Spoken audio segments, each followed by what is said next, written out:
ಈಗ doctor, engineer, PhD, IAS officer, ಇನ್ನೂ ಯಾವ್ಯಾವುದೋ ಡಿಗ್ರಿಗಳನ್ನ ಮಾಡೋಕ್ಕೆ ಎಷ್ಟು ಎಫರ್ಟು, ಎಷ್ಟು ಬುದ್ಧಿಶಕ್ತಿ, ಎಷ್ಟು ಹಾಕ್ತಾರೆ.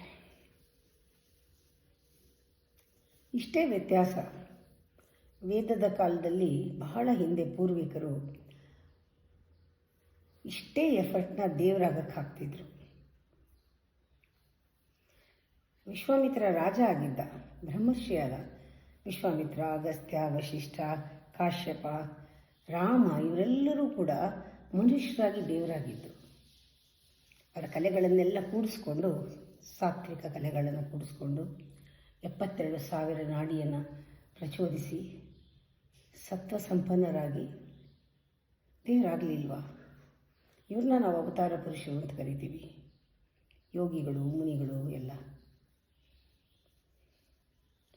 ಈಗ ಪುನಃ ನಮ್ಮಲ್ಲಿರುವಂತಹ ದೈವತ್ವ ವಿಕಾಸಗೊಳ್ಳಬೇಕು.